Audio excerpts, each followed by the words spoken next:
ನೋಡಿ, ಪ್ರತಿ ವರ್ಷ ಎಲ್ಲ ರಾಜ್ಯಗಳಿಗೆ ಕೊಡೋದಿಲ್ಲ. ಕೆಲವು ರಾಜ್ಯಗಳನ್ನು ಈ ವರ್ಷ ಕೊಟ್ಟರೆ ಕೆಲವು ರಾಜ್ಯಗಳನ್ನು ಮತ್ತು ವರ್ಷ 2 ವರ್ಷ ಬಿಟ್ಟು ಕೊಡೋದು ಇದು ಪದ್ಧತಿ. ಸಿದ್ದರಾಮಯ್ಯನವ್ರಿಗೆ 2006ರಲ್ಲಿ ಕನ್ನಡದ ಸ್ವಾಭಿಮಾನ ನೆನಪಾಗಿರಲಿಲ್ವಾ? 2006ರಲ್ಲಿ ಇನ್ನೂ ಅವ್ರ ಸರ್ಕಾರನೇ ಇತ್ತು, ಜನವರಿಯಲ್ಲಿ. ಅಂದರೆ ಸಮ್ಮಿಶ್ರ ಸರ್ಕಾರ ಇತ್ತು. ಆಮೇಲೆ 14 ವರ್ಷದಲ್ಲಿ 10 ಸರ್ತಿ ಅವಕಾಶ ಸಿಕ್ಕಿದೆ. ಅಂದರೆ 10 ವರ್ಷ ಅಂದರೆ ಹೈಯೆಸ್ಟ್ ನಾವೇ ಕೊಟ್ಟಿದ್ದೀವಿ. BJP ಸರ್ಕಾರ ಇದ್ದಾಗನೇ ಕರ್ನಾಟಕಕ್ಕೆ ಹೈಯೆಸ್ಟ್ ಸಿಕ್ಕಿದೆ. ಇನ್ನು ಎರಡನೇದಾಗಿ 2006, 2007, 2009, 2010 ಯಾರ ಸರ್ಕಾರ ಇತ್ತು? ಆವಾಗ ಟ್ಯಾಬ್ಲೋಕ್ಕೆ ಯಾಕೆ ಅವಕಾಶ ಕೊಟ್ಟಿರಲಿಲ್ಲ?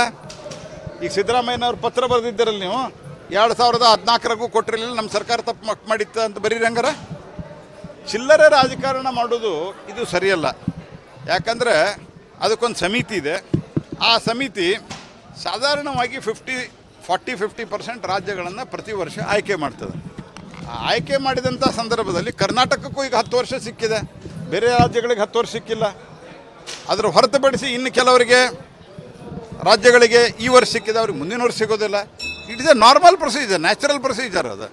ಹಾಗಾಗಿ ಎಲ್ಲದರಲ್ಲಿಯೂ ಚಿಲ್ಲರೆ ರಾಜಕಾರಣ ಮಾಡೋದು ಮತ್ತು ಜನರನ್ನು ತಪ್ಪುದಾರಿಗಳಿಗೆ ಪ್ರಯತ್ನ ಮಾಡೋದು ಇದು ಆಗೋದಿಲ್ಲ. ಸಿದ್ದರಾಮಯ್ಯನವರೇ ಟೆಕ್ನಾಲಜಿ ಬೆಳೆದಿದೆ.